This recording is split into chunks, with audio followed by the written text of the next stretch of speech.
Hey guys, it's Fred. Thanks for joining me.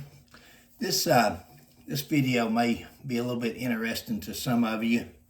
Uh, it's it's it's really unique, no doubt about it. But I'll let you listen to it, and then we'll stop along the way or catch you on the other end.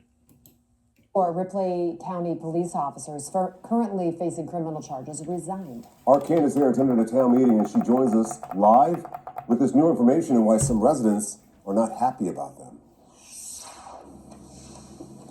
Yes, Rob, Tricia, Ripley Police Department, they led that meeting today, sharing new information about the internal investigation into a former officer's connection with a deadly car chase. And while they provided us plenty of information here in this packet about what they do know about what took place in the events leading up to it and during that incident, there are some details that have come to light tonight that disclose that there's information that could have aided in the investigation, possibly, that we don't have available, and some residents are not happy about it.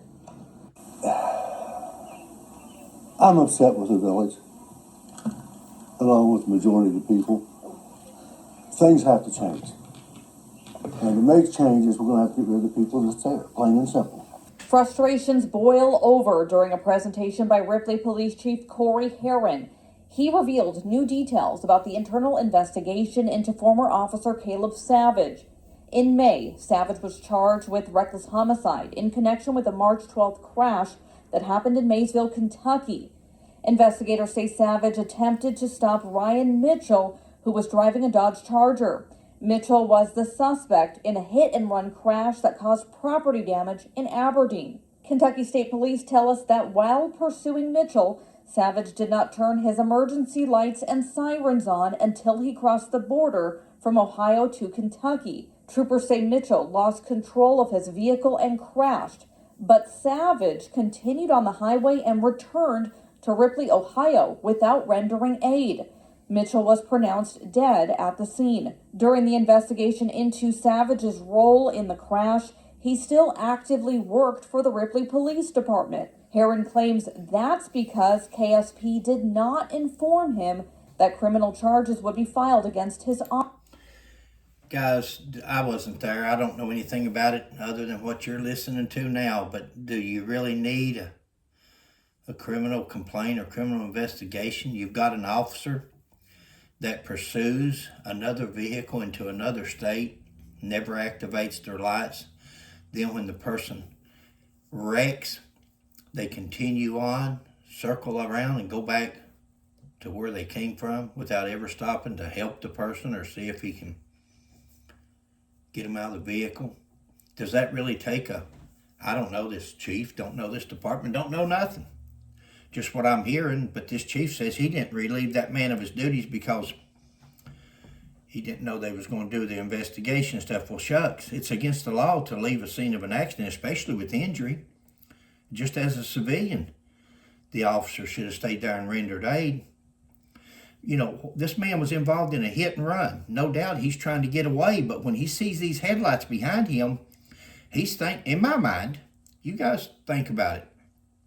In my mind, he's thinking this is just a regular citizen, either trying to track him down to beat him up for leaving the scene, or it's somebody trying to get close enough to get his license plate number, and he's trying to stay far enough ahead till they can't get it. Now, we'll never know. He's deceased, but had this officer turned his blue lights on in Ohio when he first started this pursuit, would that guy have thought, well, he's going to call ahead to Kentucky. They'll be waiting on me. I might as well go ahead and pull over. See, we'll never know that because he didn't turn his lights on. He didn't activate his emergency equipment. After he had the wreck, the officer, rather than deal with it and the paperwork and the investigation, he just continues on. But evidently somebody must have saw what happened or license plate or something, and that's where this investigation came up at, I imagine. But the chief is saying that he didn't know. He would have done something with his officer had he known they were going to investigate. Well, does it really take an investigation for you to realize that the officer that you've got maybe shouldn't be an officer? So I asked, do you feel that they put your department in a tough spot? Absolutely, Because of that lack of 100%, disclosure? absolutely. Herron says that they didn't start an internal investigation until Savage was indicted. They put his department in a tough spot. They put him in a tough spot because he still had this officer working, and they're investigating this officer while he's left the scene of an accident, while he was chasing somebody into Kentucky. If he's just chasing them and he's not, there's a law enforcement officer and he has no right to just chase citizens till they wreck, run them into the ground. But it's somebody else's fault. It's not his officer's fault. This is just my opinion, guys. This is, I've always got an opinion on everything, so my opinion. By a Mason County grand jury for reckless homicide, failure to render aid, and leaving the scene of an accident. During that investigation, Herron says they found Savage did not have his body camera on during the pursuit. Herron also noted that the car Savage was driving did not have a dash cam and wasn't equipped with the latest. Had a body camera, but he didn't have it on. Didn't have his lights on, didn't have his body camera. It sounds more like just a personal, just two men, road rage. He's tracking down this guy that had a hit and run. He didn't have no camera in the vehicle. It wasn't equipped, but at least he did have a body camera on. He could have activated. Computer technology.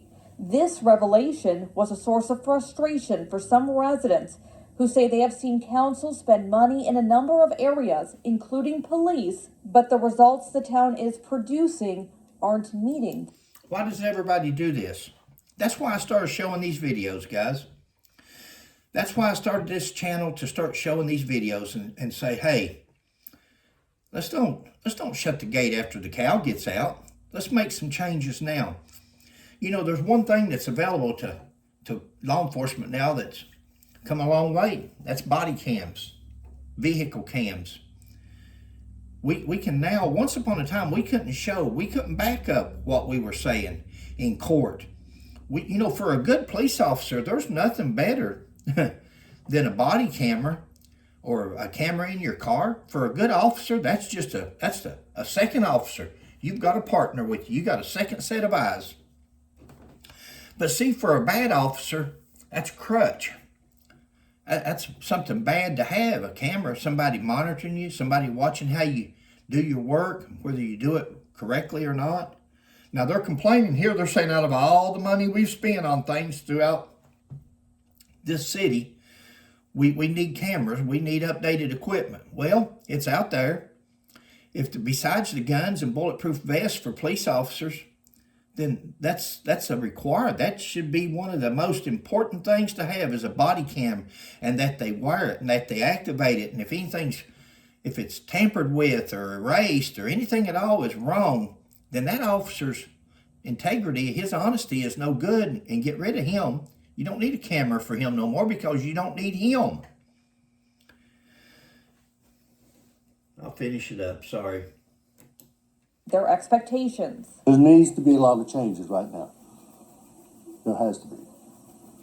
If we keep going the way we're going, this town is going to end up a township. Now, the police chief did note that he says they are actively making some changes, including policy changes. He specifically stated that they are actively working to change their... Oh, now that would have done it.